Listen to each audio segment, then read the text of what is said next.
Hi, everyone. Thank you for joining us today. We're just going to start in a couple of minutes, just waiting for the rest of our participants to dial in. So, yep, just give us some time and we'll get started shortly.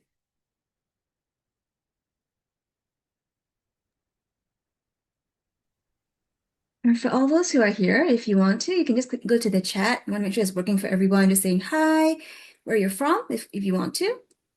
Love to hear from you guys.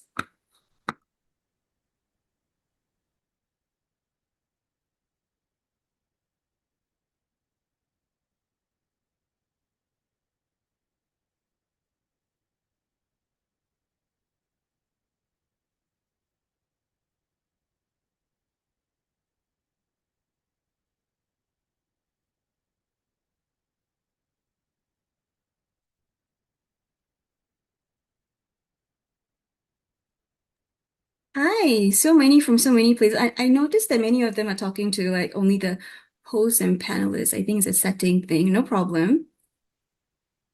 It's like, oh, from KL, nice. From New Zealand. Hi, everybody. How's the weather over there? From South Korea, China.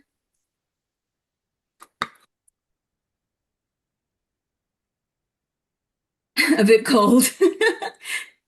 It's really warm here, but I guess that's the standard in Singapore.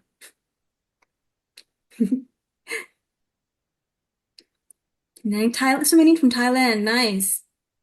Are you guys in Bangkok or like other parts?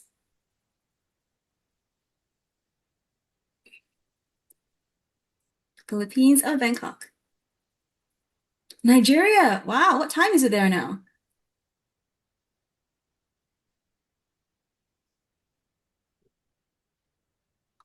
Hmm.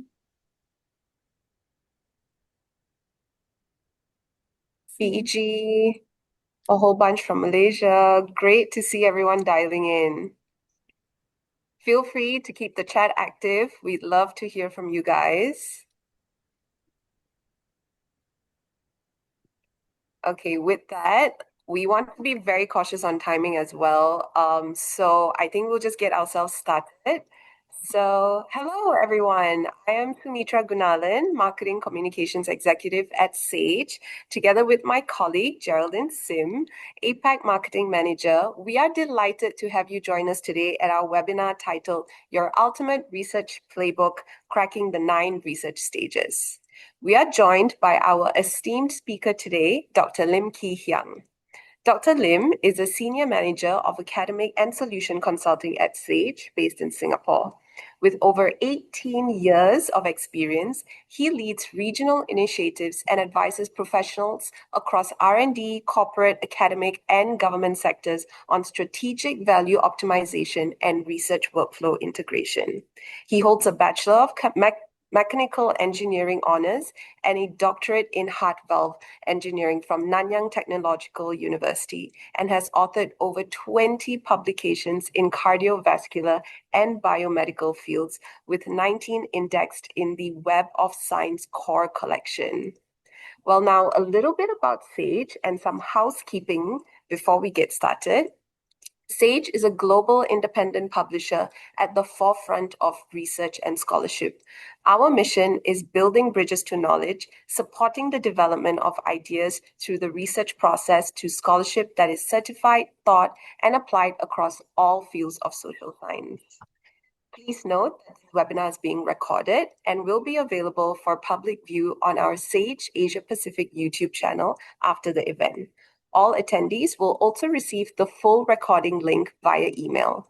The chat, as you guys are familiar with, is available for you to openly interact, have conversations or discussions with Dr. Lim and other webinar attendees.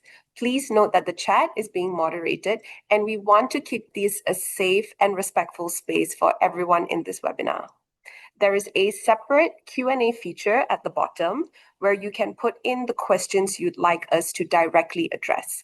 We will try as much as possible to address all your questions in the second half of the webinar, where Geraldine will be joining Dr. Lim to raise questions raised by you in the Q&A feature or during the webinar registration.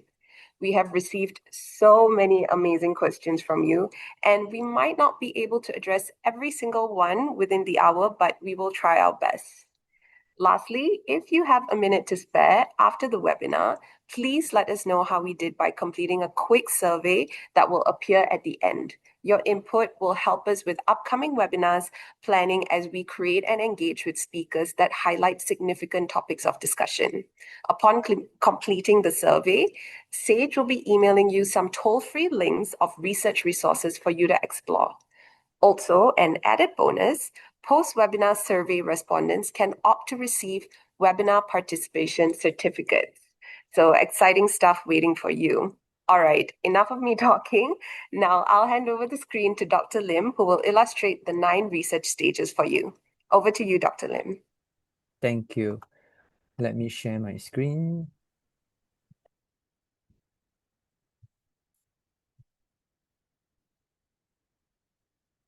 On the way. Hello, everyone, and a very good afternoon, good evening, depends on where you are coming from.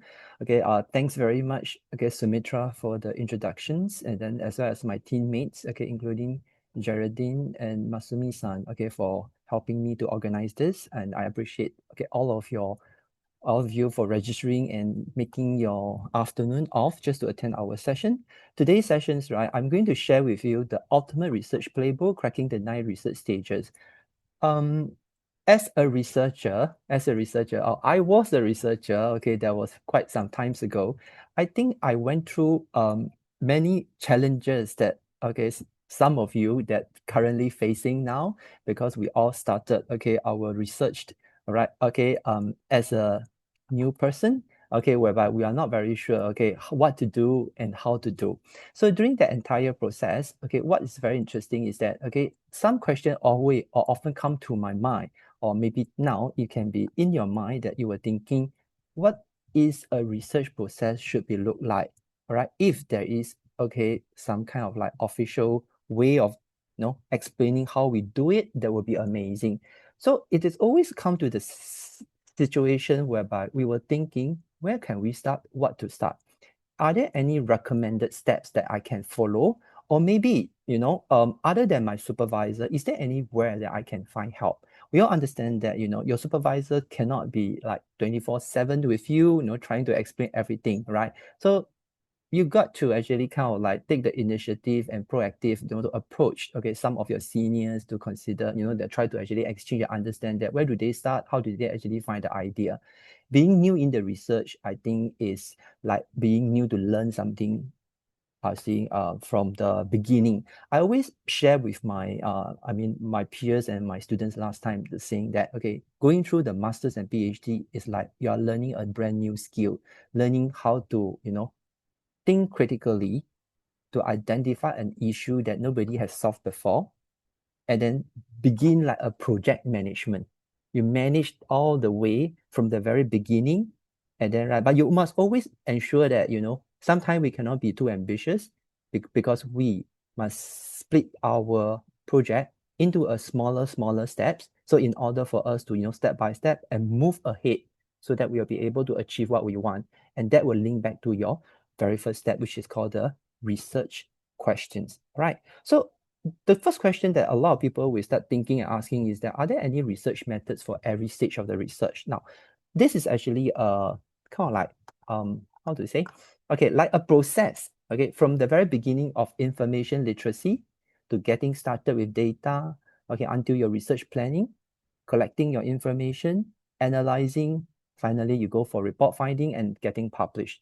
Many of our researchers, right, okay, I would say that most of the time, okay, we spend a lot of time attending webinars, talking about how to get published, which will actually always fall under these little sections. But, okay, I want to let you know the fact that, okay, in every steps of this process, okay, there is a yes and no. But why I say yes and no? Well, it is because the reality is it really depends on the discipline that you are working now, not necessarily that all of us will have to go through each and every one of them.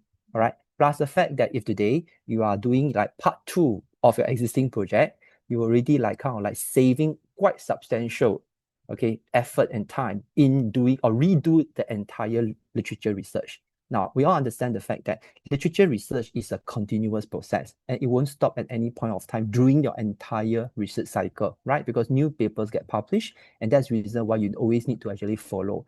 So if you today you ask me, is there a step-by-step so-called like a guideline along for your entire research journey? Well, the answer is yes, but they are not fixated. So today's the webinar that I'm going to share with you is something that for you to use as a reference, but it really depends on your field or discipline at which stage of the research that you are working now, and then they will be actually kind of like you need to adjust accordingly, right, to fit into where where you are working.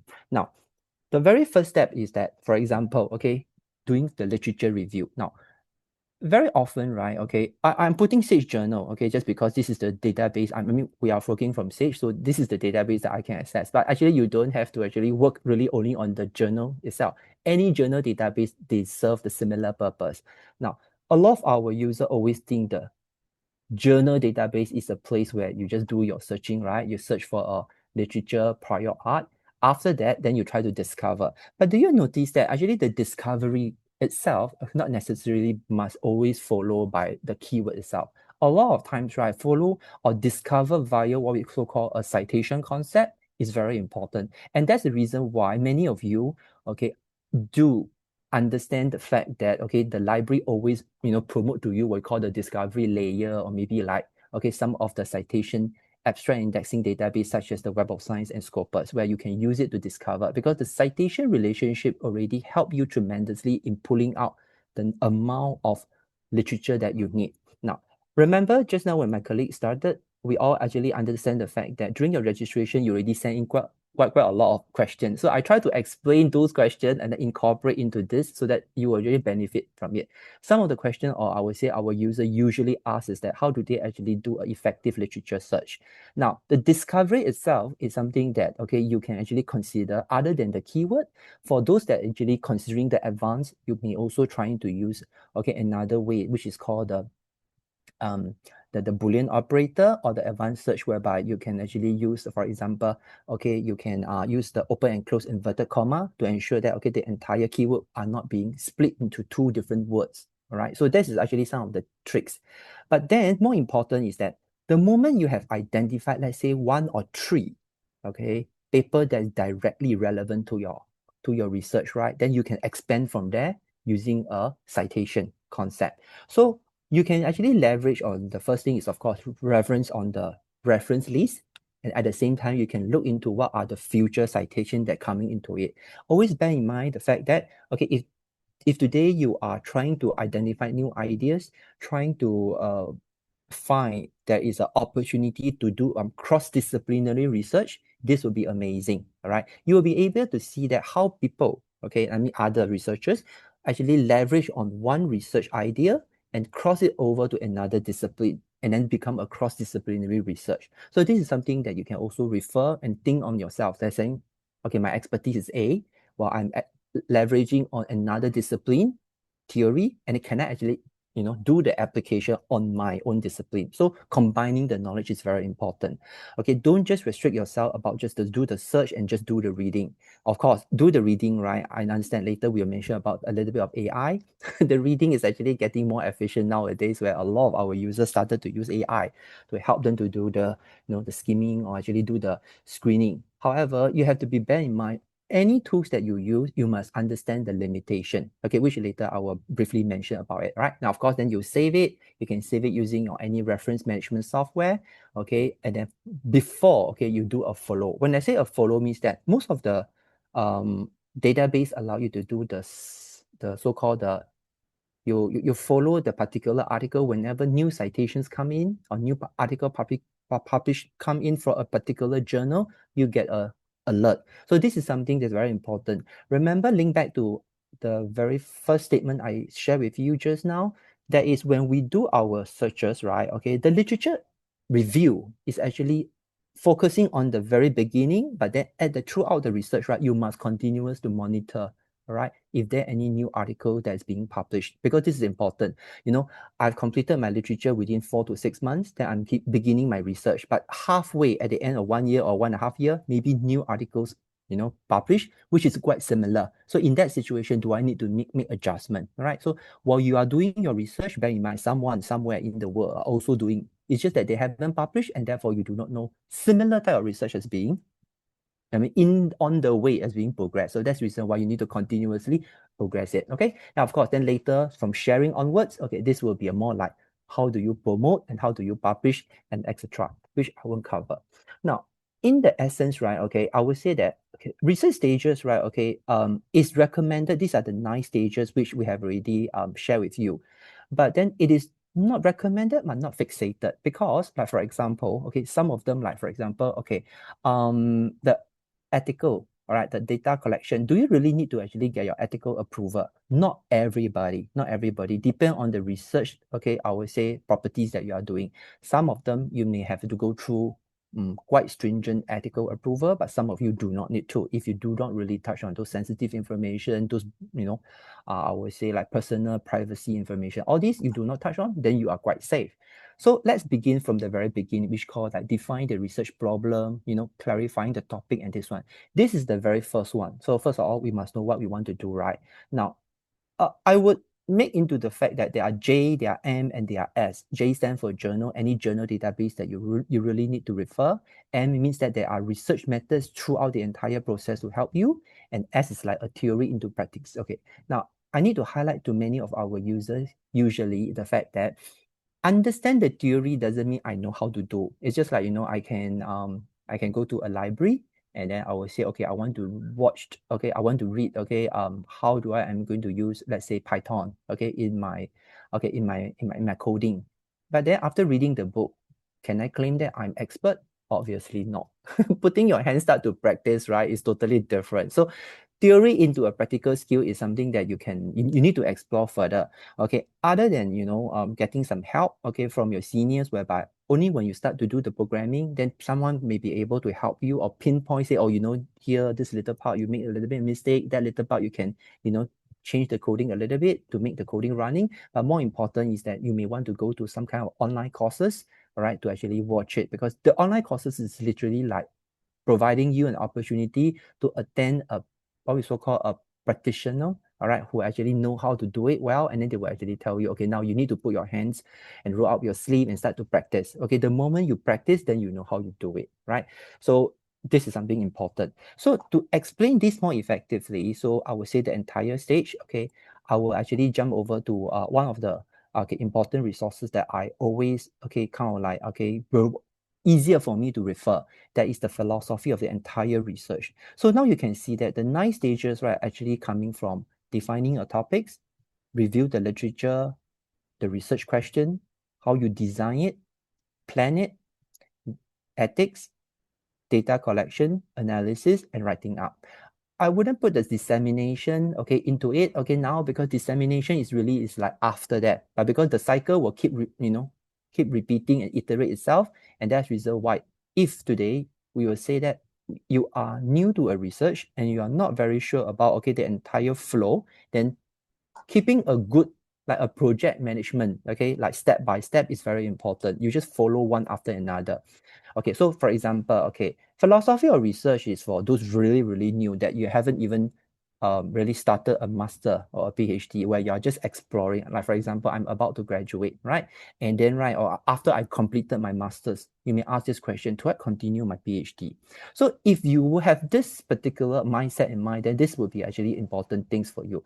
So one of a few questions that you always ask yourself, if not, right, even if you talk to an expert, they will ask you, okay, so meaning to say, okay, have you clearly worked out the general area you want to investigate? Now, you bear in mind, your master's and your PhD don't have to be exactly similar. They can be a continuous in a similar field, but you can actually come up with in a similar discipline, but all totally different, subject to investigate. And that's the reason why you must have a general knowledge, understand a little bit. But I think more important is, are you interested? Now, if you happen to talk to many researchers, they will all tell you the similar thing, right? Research always leads you to dead ends. You will have to find, you walk, and then you find, okay, no road already. You have the U-turn, okay, and then you have to jump, okay, and then change another.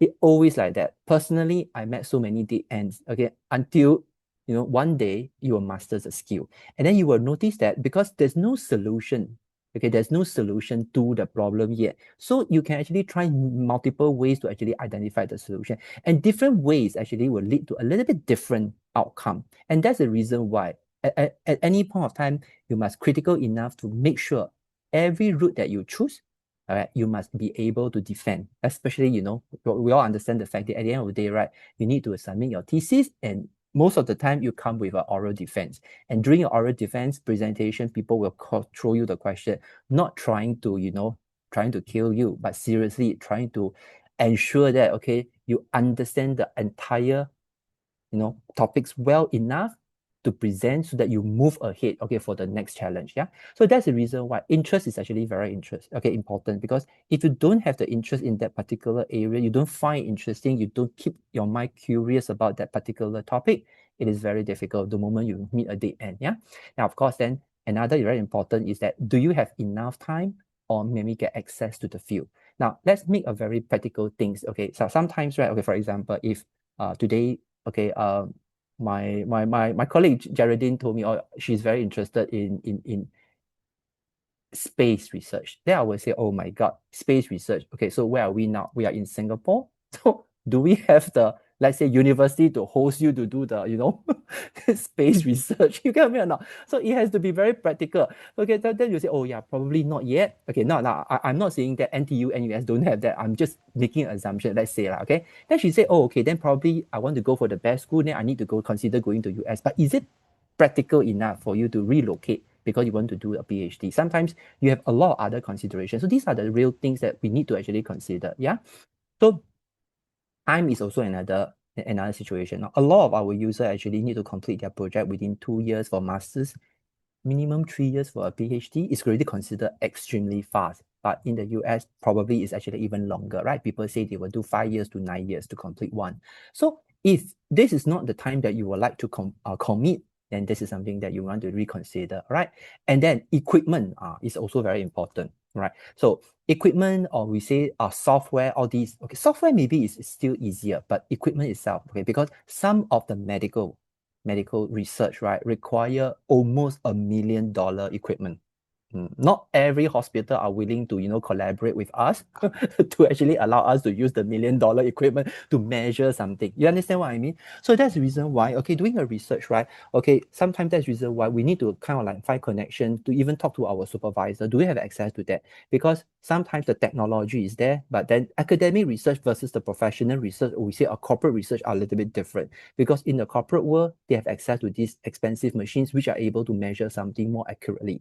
But of course, this kind of collaboration will always happen. And they will actually need researchers, okay, the top brains, okay, from the university to involve in this one, and then they will actually co-publish or maybe do things about, okay, IP, for example, intellectual property. Now, then finally, do you have access to the library? And of course, you have support throughout the year. All right, the research project, this is very important. Now, then, okay, let's say everything is there. You are ready. Then the very first thing is that, what do you want to do? You need to define a topic, right? What do you want to do is very important. Now, can I decide what to study and how to identify a good research topic? Okay, this is actually one of the very common questions that our user will ask us. Okay, but I'm not doing a project for you. So to some extent, you need to decide, okay, what you want to do, right?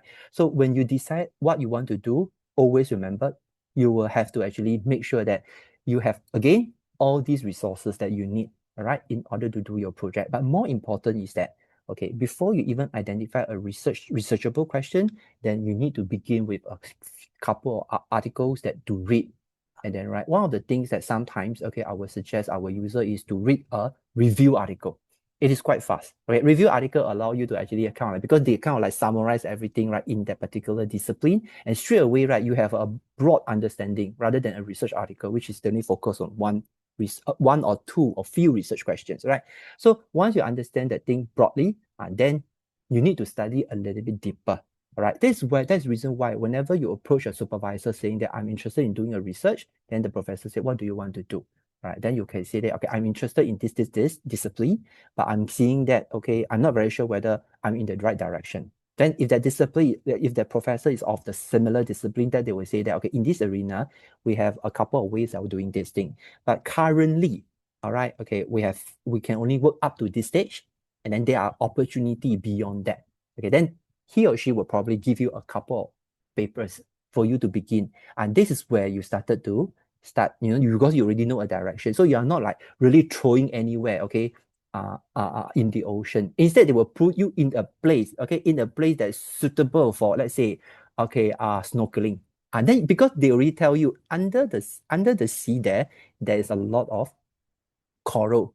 Okay, let's say like you're trying to discover. So they won't throw you in the deep ocean, you can never find anything. But they already give you a direction. So you already know that this is the place where I'm going to begin. So as you start to dive deeper, and that's where you started to discover. All right. Then maybe you will discover some, white space, okay, which we call that in something there's a gap. Then come back to the professor and then you discuss with him or her, asking, okay, I noticed that nobody has done this before. Okay, am I correct? Then professor with the experience, usually they will kind of like give you a little bit, but bear in mind, professor also do not know every answers. If he or she already know the answer, it's no longer a research, right? The answer must not be there.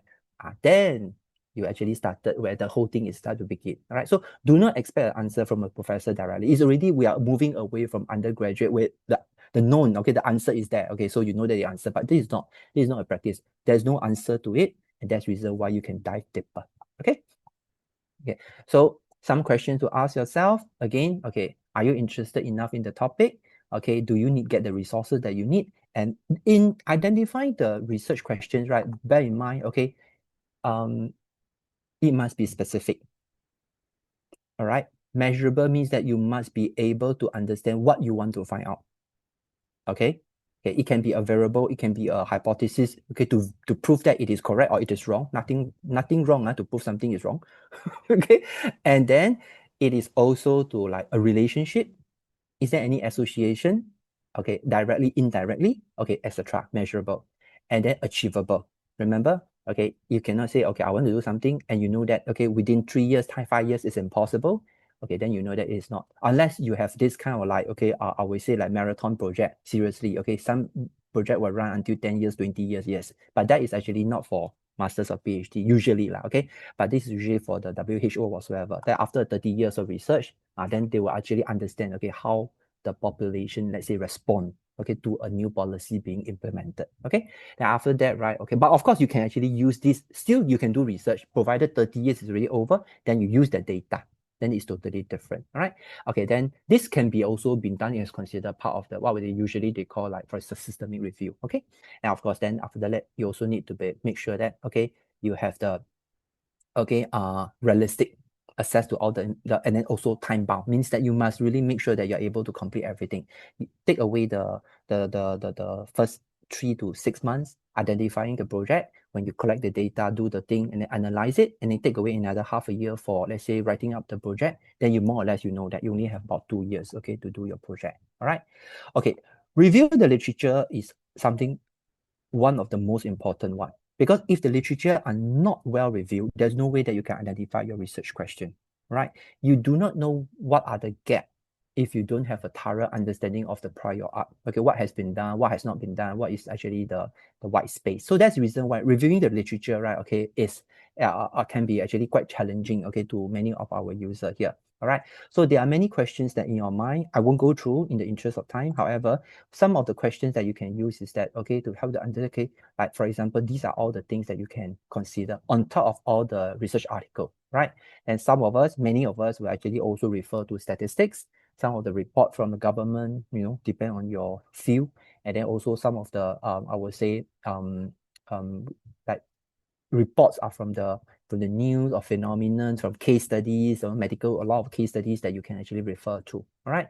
So literature review itself, okay, with the help of AI, okay, I would say that can only make it faster. But you have to bear in mind the fact that, okay, AI don't understand our context, and AI do not have access to all the literature, okay, I would say, or we say the paywall literature, okay, under the world or under the sun. And that's the reason why, okay, when you are using an AI embedded, okay, into one particular database, or maybe that you put into this one, this you have to be very careful. Okay.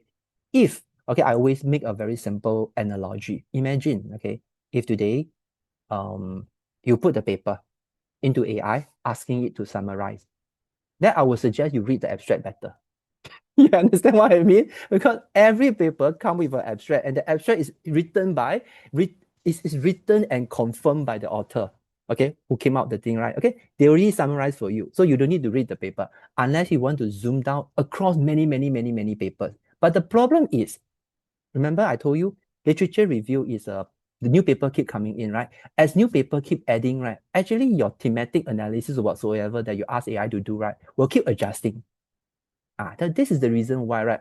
From point to point, right, you become very lost. Okay, because AI giving you more information. So even if today AI effectively summarize one section in the paper, for example, okay, the discussion, right, or a lengthy discussion, you ask them to summarize into a shorter one, fair enough. But make sure that you also read the original. Does it tally? Because AI may not necessarily understand the context of your study, and therefore they may be deviate in another direction. All right, so this is something very important. Right. So define a topic, researchable question, and then I think this is the same that I just highlight to you just now. The two are actually packed closely together, and that's the reason why when you're writing your report, you will notice that a lot of time, your introduction or your literature review, right, will finally help you to lead slowly into your so-called problem statement. All right, you have to be very clearly exactly know that currently, what is the development until today? Okay, there is a gap in between, okay, which will actually causing whatever challenges. And today we are trying to solve this, and you can even propose a methods that to solve this. All right. And then by knowing all these, what are the impact? So this becomes very clear cut. Yeah. Okay. So what is the research question? Yeah, here is a checklist. All right. So we don't have to actually go through all of them. Again, it's only recommended but not fixated. Okay. So for example, methods to use, you probably need to decide. Always bear in mind, if you disagree with the methods that is being used last year by another researcher, nothing wrong. Okay, because if the methods are evolving, if you can actually want to change the method because you think that the method could be improved, bear in mind, okay, one of the things that, or the tips that I want to give to all of you is that many papers today actually contain another section called recommendation of future work. Read into that. It gives you plenty of opportunity to identify the white space. It's just that every researcher going their own direction. So now, among all the different directions in 360 degrees, you need to narrow down and select a direction that is more relevant to you. Something that you are comfortable, something that you are interested, right? This is something that they won't write down inside a book, right? So this is something that I want to highlight to you, yeah? Okay, so we need to move on because it's 3 p.m. now. Okay. Okay. So research design, yeah. Design here is really like planning. It's like planning. It's just like, for example, today, I need to make a decision. Okay, from point A to point B, how am I going to get there? Right. So I need to actually design. I can go there by train. I can go there by car. I can go there by bicycle, or I can go there by combinations of walking together by public transport. Maybe that is the easiest way, because I need to consider many different things along the way. So for example, okay, you may have budget issues. No choice. So when you say I want to conduct, okay, a mass interview, but you are alone. So you don't have the budget to employ, 20, interview viewers help you. And how are you going to interview so many people when you say I want to interview 2,000 people? Is it just something that is not feasible? Does it make sense to you now? That's the reason why your design need to be keep adjusting. All right. So choosing the right design become very important. All right. Now, so design, here is really help you to actually identify, what is best fit into your research so that you can actually obtain what you want. All right. But for social science and for some of us who are doing the STM, we probably embarking on different route, and that's the reason why don't have to worry if somebody. But one of the best thing is that when you refer to your existing article, you can refer to their most common research method that they use. Now you see, while you're going through this thinking process, bear in mind, okay, your senior have gone through this multiple times, right? Together with their experienced professor. It's not that this is the first ever in the world, right? So people have think through it, thoroughly days and night, okay, for years.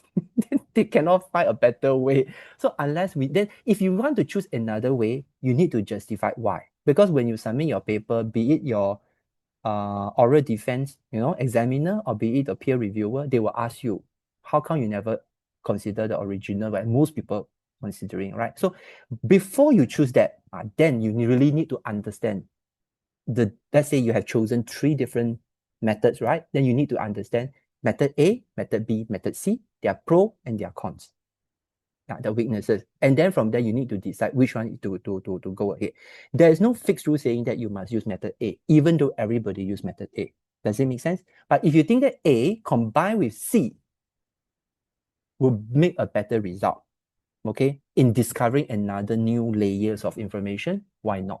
You understand what I mean? So that's the reason why, okay, you need to think through it very carefully. Yeah. So there's a lot of things that, okay, we have to, you can go through, but I would say that, okay, don't think that, okay, this many methods, right? Okay, are the things that, okay, you have to go through all of them, because if you go through all of them, it will be, overwhelming, right? Just focus on what is needed, is relevant to you, right? So fit the research question. Remember, I already mentioned to you, relate to your methodological position. Okay, do you know how to use the method? This is also another thing. Okay, some of them is actually quite straightforward. Like for example, I'm very experienced, okay, in doing, let's say, okay, Python already. And then do I need to purposely change it to, let's say, R programming? Let's say, okay. So if there is a need, yes, because different programming, sometimes, okay, they serve different purposes. Similarly, just like the AI, if there is a tool A, okay, why must you use another tool where you are not familiar, or maybe you don't even have the access to it? All right, okay. So statistical software is one of them. Analysis software. Do you have okay, some engineering, they need supercomputer, but most of them, we don't need that, right? Secondary data sets, audiovisual equipment, or language training, or even a transport. Like for example, you need to go to visit, okay, to do the home visit, to do the interview at a certain site. Right, so do you actually have the transport? All right. So sometimes it's amazing, okay, to do some kind of amazing research. Let's say, you go to actually understand the study the ocean, but you have to really go out of the sea, you see. So do you actually have the transport? So for example, if Geraldine say, I want to do it, but I say, no, I can't swim. I can't swim very well. So it could be something that actually limit my accessibility, because there is a danger, or we say this is a risk assessment where your university may not approve. You understand? Okay. Yeah. So this is something that you have to understand, the fact that, okay. So we move on. Planning is different already. It's just like today we are having this webinar, right? But we rely on a lot of my colleagues, my wonderful marketing colleagues, to do the planning way before this thing happened, right? Same here. When you do your research project, you need somebody to help you to do your planning and the practicalities. All right. So imagine if today we don't have Zoom. Well, this webinar, it will just not doesn't happen, right? Remember, okay, if all of you can recall, Zoom is not new to us nowadays, but the Zoom that 15 years ago versus the Zoom that we are experiencing 15 years today, are they of a similar speed and effectiveness? Obviously not, right? So 15 years ago, maybe you don't have this, you don't have that, you cannot raise your hand, you cannot do this, right? Same there, okay? The internet speed could also be a limitations. I remember was many years ago, I had been using the WebEx. It's more common to use WebEx than Zoom. Then suddenly, right, okay, suddenly Zoom will take over, more common than that. So there's no right and wrong. It's just that today you want to use WebEx, it's still usable. And WebEx also evolved, but it's just that which one is more suitable for you. The practicality side is something that you need to consider. All right? Okay, so what happens when things goes wrong? This always happens. It always happens, okay? Okay, always bear in mind, I don't know what I don't know. So nobody plan, okay, along a dead end, right? It's just that you do not know what is happening next. Okay, it's like you're going through, okay, through the dark in order to find the light. But you do not know at the end of the tunnel there is a hole allowing you to see light. So that's the reason why, if things are goes wrong, you have to iterate. Okay, it's nothing wrong. Okay, iterate. Okay, so you need to actually look what is the problem. changing the variables, and redo it again. So this is something that you also need to give yourself some time. We say buffer, right? Because no things will be actually happen perfectly smooth. If it is the case, right, then it can become very scary. Just like AI always give you a perfect answer, then it become very scary. Okay, bear in mind, research never. Okay, anybody who do research, then nobody will tell you, oh, from the very beginning until the end, I've been laughing all the way. No, cannot be. There's always time that you will meet a dead end and you will cry. Okay, this is quite common, right? So be prepared for that, right? But it's nothing wrong. Nothing wrong, huh? Okay, just have to understand this is part of the process. It only make you stronger. All right. So the checklist is about that. There are 3 checklists here. Okay. So the planning are very important. All right. So coherent. All right. Then, for example, keeping your timetable. All right. Yeah. Maintaining an adequate record is also very important. You have to find something to actually that you feel comfortable. Okay. Go electronic is the easiest. All right. I ever remember this. Okay. I learned a lesson myself as well. When I was doing my research many years ago, I wasn't using a reference management software. I literally go to download the paper and then I print it out in papers form and then printed form and then I keep it. Then of course, I will do my all, tagging, number 1, number 2, number 3. But when in about 2.5 years to 3 years time, when I'm about to write my paper, I tell you disastrous. Okay, it's like so many paper and I'm like sorting, it's not very efficient. Okay, to be honest. But now today you have a tool called reference management software. Okay, use it, right? Because you can keep it, okay, in the electronic. You can go to point A, point B, point C. At any point of time, you can retrieve it. Most important is that when you submit to journal A, let's say it doesn't get accepted, you want to submit to journal B, and journal B say no longer ALA style. I want the Vancouver style. With a few clicks away, the whole reference list will be reformatted. And you trust me, if you don't use a reference management software, you use hand type, just like what I did last time, sure you will get mistake. Forget to actually put a bow in the title, forget to put the colon, forget to put the comma. Okay, so use the software to solve all this unnecessarily, or I would say laborious job. Yeah. Okay. Writing up your research. Yeah. Okay. This is something that I want to highlight. Okay, I'm not following this now, but what I'm trying to highlight to you is that whenever you find something that's relevant, you do a proper organization of your material. All right. If you already read enough, and during that point of time, okay, at the beginning, you already summarize your thing, you put it into a document, which will be helpful. So at the end of the day, you combine all the documentations that you already put together, then you will notice that you have a very lengthy report ready. But trust me, they are not coherent. It's like I read 2 months ago, I have a summary. 2 months later, I have another summary. The 2 summary are all, I would say, contribute to my discussion, for example, but they are not coherent. So that's the reason why you need to write in your own style and readjust them accordingly. But you already have the material and the facts and points there ready, rather than go to revisit your paper, read them again, be it physical form or be it the electronic form, reread the papers to only then you summarize, right? Sometimes can be quite, draining. It can be quite draining. All right. Okay. So of course, we also have this, okay, the deal with crisis with a problem in my research and etc. Okay. So ethics. Not everybody will need to actually go through the ethics, but if it is necessary, if you actually touch on, let's say, okay, you try to collect, okay, let's say, the how to say, a group that is vulnerable, for example, then a lot of ethics approval must be there. But just bear in mind, ethics have to go through your university ethical committee, and that one is not within what we can control. All right. Sometimes even beyond that, if they touch a bigger group of people. So that is the reason why the approval can be quite time consuming.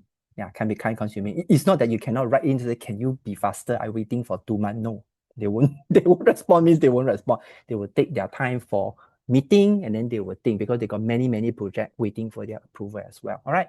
Now, data collection, straightforward. Okay, but it's important because how you manage and control the data, especially those that require ethical approval, that will actually also link back to your planning and research design. So for example, if I keep a data, after 5 years, do I need to destroy the data? Okay, non-relevant data, or do I need to keep it for a certain period of time? So what you only collect the data that is necessary. You don't collect data just in case extra for the sake of whatever reason, right? So finally, data analysis and interpretation. This one is really test on your critical thinking. Now, you see, you put the Excel spreadsheet in front of me, you put an Excel spreadsheet in front of my colleagues, we both look at them. Maybe we can see simple trends, so everybody can see. But what can you see things that other people don't see? That is actually a critical mindset. This is very important, all right? So the interpretation of data really depends on how well you want to present your data. There are many theories involved, which this is only I would say some of the key highlights, common list that they have. Actually, there are a lot more than that, all right? So if you, for example, you study grounded theory, and then they can be subdivided into the sub-theory under the grounded theory, and then you need to explore that, right? But it's just only one of them, right? And then right from there, right, okay, there are too many, so I don't think I'm able to cover all of them, but the checklist is that same here. Are you using any software? And what are the first steps for the analysis here, all right? And then these are how you analyze the information, but always bear in mind, unless yours is really, really descriptive. If not, right, okay, you try to put into a visual, right? Somehow, visual not only help your readers to understand better, but it also help you to discover more. You understand what I mean or not? Okay, so when you put into a context, okay, then it means that you already start to frame, okay, a picture inside your mind, and you see a bigger relationship between the theories. All right. Okay. Even you want to prove that it is directly or indirectly related, okay, then you want to actually do that. Then of course, finally, it's about writing up. Okay, writing up will be more straightforward. Okay, so this is about that I'm going through about all the 9 process. Okay, that I'm just usually I will say that okay, the 9 process, they are quite comprehensive, but they are not fixated. Okay, so you have to actually see that whether they are you can actually see what is actually relevant and what is not that relevant. Now, we receive a lot of questions asking us to talk about how to get published lah. Like for example, how do I write my paper, etc. I would suggest that you go to scan my QR code. This is our journal author gateway. It helps you tremendously because I don't have time to actually cover that. if not another 3 hours. Okay, so what I want you to actually you go there. There's a lot of helps available for you all to actually cover, especially we're in the stage for writing. Right, we also have a lot of recording as the upcoming webinar planned for our user, so please record these two as well, right, if possible. All right, if possible. Okay, so in the interest of time, I probably need to wrap up soon, but just bear in mind, research is interrupted or supported by AI. In my personal opinion, is both. In fact, AI is very helpful for sure, but it will also interrupt us. So just bear in mind, recently I read a very interesting article, from a research data librarian from University of Kentucky, Isaac. I want to highlight to you is the fact that, research is a messy process. Just bear in mind, not I say one, I experience it. I would say a lot of research experience people will also tell you the same. All right. So when AI tool makes things are so smooth, it becomes problematic. It means that you have to be very careful about what you say. So always remember, all right, you have to bear in mind that when the research are so smooth until that you do not know to ask next question. Then it means that you are already over rely on AI, right? Bear in mind, I just want to summarize in the form that AI got a couple of limitations that you all must remember. Number 1, credibility is an issue. All right. Number 2, plagiarism is an issue. Number 3, privacy is an issue. Number 4, hallucination, some people call fabrication, is an issue. They are too good at imagining something. Number 5, biasness is an issue. And finally, they don't understand your context, and therefore context is the issue. So you are able to use AI, but always bear in mind your critical mindset are very, very important. All right.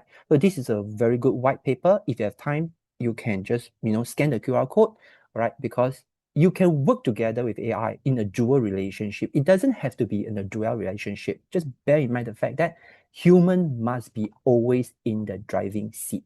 Right, always in the driving seat. I will leave this thought with all of you to going to read this white paper yourself. That means once you understand about the 6 limitations I mentioned to you just now, continue to preserve your critical thinking. You must be always on the driver's seat, and then AI can help you to save a lot of time tremendously, but you must make sure that you continue to lead, and then you can actually use it safely. But if you ever wanted or plan to use AI, okay, our policy and guideline across, okay, I would say many publishers are the same, is that it is a requirement that you must declare, right? You must declare, okay, what the language that you use, okay, and then how you use it. Yeah, make sense? Okay, with that, I think, okay, I will wrap up. Okay, okay, Thanks, Dr. Lim. thank you. I really enjoyed it. It's like very inspiring and motivating at all the same time. I hope that everyone feels the same way and inspired. Okay, Okay, yeah. So what I'm going to do is that I'm just going to steal screen for a little bit before we start the Q&A session, yeah? sure. Oh, there we go. Oh, and then we go here. Okay. You guys can see my screen okay? Yes. Yay. All right, awesome. So like just a quick introduction is that whatever you guys saw on the screen that earlier Dr. Lim shared about is actually called Sage Research Method. So it is actually a bit of context is that comes with the project planner, which is what the platform that he was showing to you as a reference point earlier. And this is part of the largest resource available at Sage called the Sage Research Method. So what is Sage Methods is that it's actually the ultimate methods library, at least in our opinion, with more than 1,200 books, reference works, journal articles, and videos, so on and so forth, by world-leading academics from across the social sciences. And it also includes the largest collections of qualitative method books available online from any scholarly publisher. So we just put the link as well in the chat if it's convenient. And I know that Dr. Mills will share a whole bunch of QR codes with different URLs that I know will be very beneficial to you guys. So I'll work with the team that we can put together like a list of the URLs probably in the post webinar email so that you guys can all don't need to worry if you didn't take a screenshot or anything. We can definitely send it over to you guys so you guys check it out anytime, okay? But with that being said, like you see, I love to show off this part, okay? There's like this part you want to explore like data and stuff like that, all there for you. Then you say, oh, I want to learn about something. No problem. It's also there. So just check it out. It's a really good resource, fully, highly recommend. So I know that we are a little bit crunched on time, okay? So and we did receive a bunch of really good questions, to be honest. And I wanted to just cover them as much as possible. We might overrun just a little bit. So if you're able to stick around, let's say in another 15 minutes or so, please do stick around with us. If you're not, it's also okay because we have the recording available to you after it's all done and we upload it onto YouTube, so on and so forth. Okay, so if you have to go off, no worries. But there are some questions that I wanted to shout out, and I think that Dr. Lim will be more than happy to call us. So there was actually a very consistent questions that we collected, be it during registration as well as right now about like selecting a topic. So Julie Jane has asked a really interesting question, and I just like read it out. Okay, so like. Sure. How do you come up with or identify a relevant topic? Many topics nowadays are already common and widely discussed. So it's actually she's actually having a hard time thinking of something unique and yet meaningful at the same time to be able to address. So sometimes you feel unsure about whether the topic you have in mind is still relevant enough or whether it actually contributes something new. So do you have any advice or techniques on how to brainstorm and identify a good research topic? Okay. Okay, to keep the answer short now. Okay. Okay. Remember in my presentation, I did mention the fact that many papers today actually need to put in a section called recommendation and future work. So this they already tell you, okay, where they stop. Okay, they already tell you where they stop. But that doesn't mean that they do not continue their part two. Remember? So when somebody is continuing their part two, they won't tell you I'm working on part two, but they will tell you in this piece of research that I published, I have already advanced one step ahead of what the previously people have done it. So at this stage, I found out this thing, but somebody or anybody can continue and as a part two. Now, it really depends on whether you are looking at this. Again, that's where you understand there is a limitation of the paper. All right, so there are two sections very important. Number one is the limitations. That means the boundary conditions. Okay, where when they conduct the research, okay, not everybody are conducting under a real situation. In order to actually sometimes to converge to a we say measurable or achievable project, they have to set some things, okay? That means set some criteria. Remove this, remove that. Does it make sense? So that's the reason why you already know that they have already removed all these criteria. So if you are looking at including this criteria, are you able to get a different result? Answer probably is yes. All right, so this is number one. So this is an area you can look into it. Number two is what is the future? That means the recommendation. They will tell you, but of course, the paper that you refer must always be the latest one. And you look into where is the new citation going. So let's say you are interested, like for example, I'm engineer by training, but I'm really, really interested in biology. So what I do is that I apply my engineering knowledge in cardiovascular surgery. So you see that I'm reading the cardiovascular surgery, but I'm applying engineering knowledge into it. So you bring something across the field, then you have a brand new cross-disciplinary things to consider. Does it make sense? So I hope that this will help you to actually, because your expertise not necessarily must be work on the field that you are working. So I'm an engineer by training. I got my PhD from an engineering school, but all my papers are published in the cardiovascular surgery. You get it? So it's totally different. So it's like I open up a new route, okay, for myself and for this one. And I got a lot of collaborators who are their cardiac surgeon. I said when we put things together, they will tell me what challenges they are facing.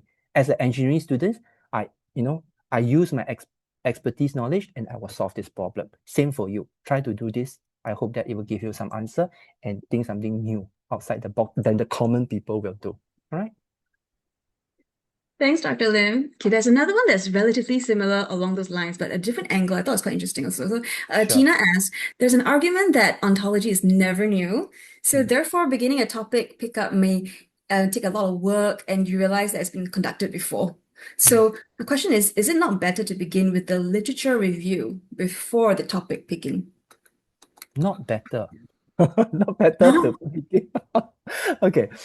Or is it better or is it not better? Is it better to say, yeah? Yeah, yeah. Is it So not so better? it's I think it's a bit different. Okay, so he was in the reverse way. Now, you see, um, unless you are already a researcher, experienced researcher in that field where you already understand, okay, the current practice and what are the limitations. Not that people don't want to do it better, but they understand this is the best that we can do. And then straightforward, you can come up with a new idea. But for me, let's say, when I was a young researcher, I wouldn't have the opportunity to have that amount of knowledge. In that situation, what I will do is that I need to go to talk to my supervisor who already in this field doing the research, he's trying to publish as many papers, attending a lot of conferences, a lot of interaction, discussion, go around. So they already know that up to today, people can only do this much. It's not that people don't want to improve or advance further, but it's just that there's no new technology or that allow them to actually do better job.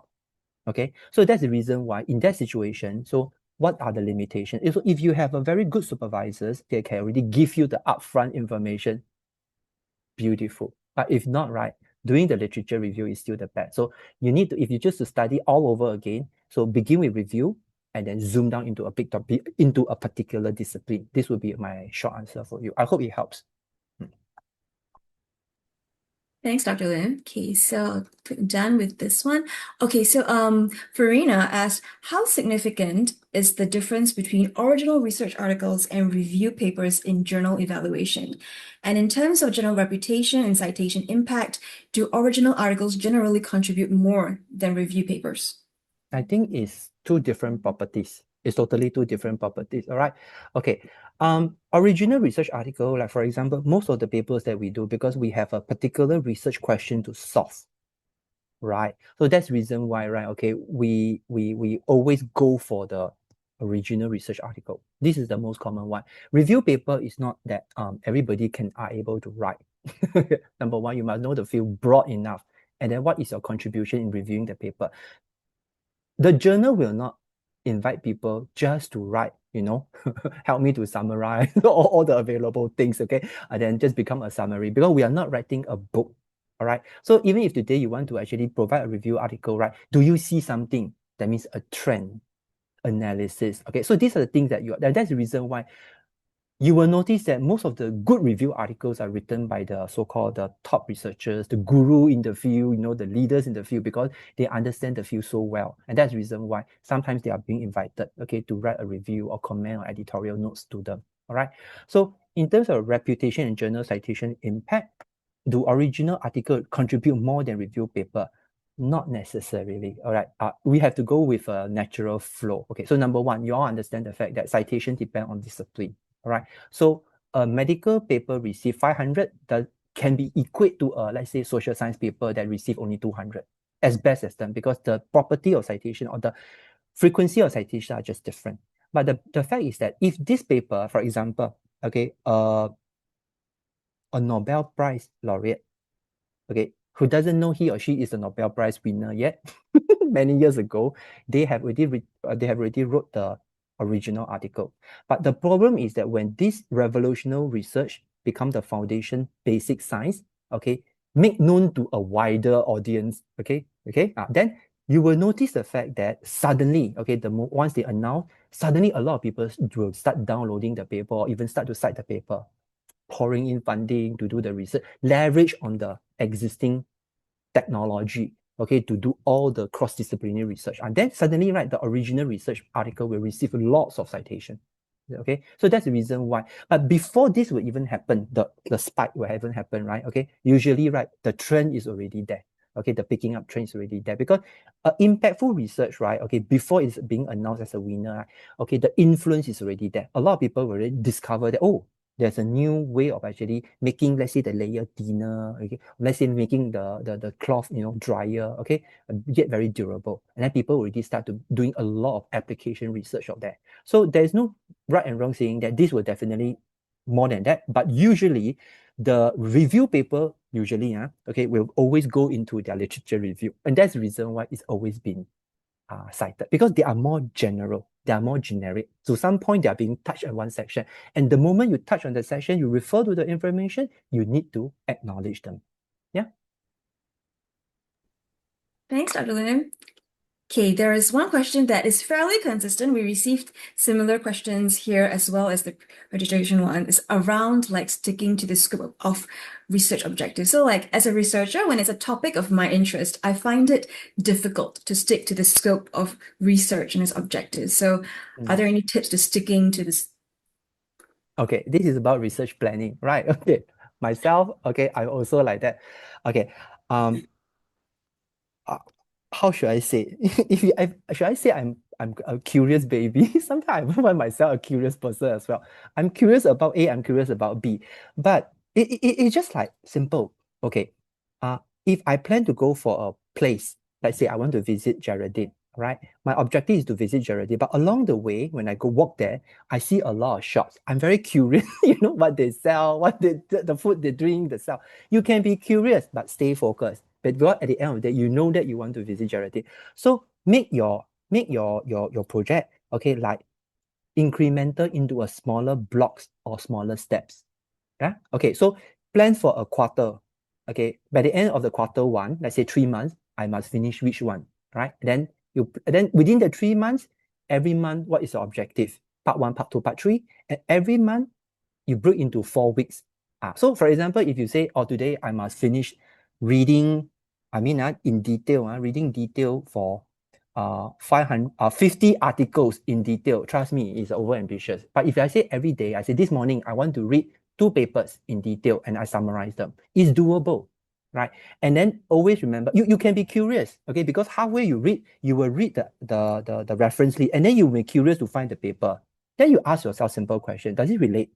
If not, right, okay, KIV in the future, maybe I will come back. Okay, but you must stay focused, okay? Because you have to understand the fact that you were only given, I don't know, about different countries, different practice, but in my time, master's about 2 years, PhD about 3 years. You can extend a little bit, but not forever. You understand? So that's the reason why you must always pull yourself back. Then this is something very important. Okay, I go to visit Geraldine. Along the way, you see things, fine. But but go straight, okay? That you need to be there by what time, because you have an appointment to finish the project. Yeah. Yeah, I guess like not be distracted and all that. Correct. Yeah. Okay, like one of the very popular questions, how do I get published in paper in Sage? Oh, okay. To publish in the paper Sage, okay, is quite straightforward. Sage, maintain a stringent, I would say, criteria for publication, just like all the big publishers. Being the one of the largest publishers in the world, right? Okay, your articles, okay, all articles are welcome to submit to us, but only a couple of things you must always remember. Number one, every journals that you have selected to publish, okay, say in Sage, right? Check the scope. Okay, the scope of the journal, right? For example, I always say that journal of management, right, is one of our top journal. Okay, looking into the title, management, you may think that, oh, management, right? Maybe my research are not relevant. No, you have to check the scope because the scope will tell you, okay, they also cover the research methods. So if you're working on research method, then you know that you can submit your new research methods papers into journal of management. But of course, it's management related research method. You can also cover the, let's say, the organization behavior. But they don't mention because journal of management is just a very generic title, right? So you need to actually read the scope. So scope is actually one of the very important one because you don't want to get the desk reject, okay, if you submit wrongly. Number two, okay, you may have your own plan. Let's say your school may require you to submit your paper in a tier 1 journal. Then you have to check the impact factor or the Scopus, Schemaco journal rank to see whether they are in the top one. Does it meet the criteria? This one is a hard rule you must follow, right? Then write your paper, write it well. If you ever to use any, let's say, AI to help you to polish up, then you have to declare. Okay, then finally you do the submission. Then you go through the normal, I would say peer review process. Yeah. So it comes to the very practical issues. Okay, Sage currently we have more than 1,004 journals in our entire portfolio. So depend on your field. All right. About 300 of them, they are considered open access. So if today you want to submit to an open access journal, then you need to prepare the article processing charge, APC. All right, different journal have different article processing charge. But if you say, oh, I don't have funding for my APC, then you submit to the remaining, we say the so-called the hybrid journal or the traditional journal, right? Most of the traditional journal are now hybrid journals. The reason is simple. It means that you submit to them, you don't have the APC funding, fair enough. You just submit, make your article into a paywall. That's it. Right? You don't need to submit a single cent. The user, okay, our library, they will pay and they will buy the access for you. All right. Okay, but for those, okay, who still have APC, other than the 300 go open access, means every single article inside the journal must be open access. You can consider the remaining journal, they are hybrid, meaning to say you can still make only your paper become open access within that subscription journal. Okay, I hope I explained. Yeah. Thank you. Thanks. Okay, so I know we are a little bit crunched on time, so I'll try to squeeze in one more question, and if there's any Sure. more along the way, possibly we can post it onto the blog later on after the webinar. Okay, so there's one from, I'm sorry if I mispronounce your name, Bons Rossi Lan. Some peer-reviewed journals require a manuscript accessed by software tools for in-text citation and reference list. This makes some authors from developing countries face constraints with limited equipment and resources to access their research processes. So what are your thoughts on this? Okay. So yeah, I mean this is a common issues faced by a lot of researchers. Meaning to say, right, the very reputable, very rich, large, giant-sized university usually have a lot of resources. That one I understand. Okay, but then for the remaining university, if you have limited resources to actually access all of them, okay, number one is that, okay, it doesn't mean that you cannot do research. Okay, what is important is that you find collaborators. Find a partner. All right. The moment you find a collaborators, right, then you have a shared folder. For academic purposes, then the paper that download by the collaborator from a big university, okay, we can read them together. You understand? There's nothing wrong, okay, because it's for academic advancement, right? It's not selling you, so it doesn't infringe or breach, okay, the copyright, okay, of how we use the article. All right, so you find your collaborator, and in fact, right, it's also good for you because you try to formulate the opportunity to work with a larger university.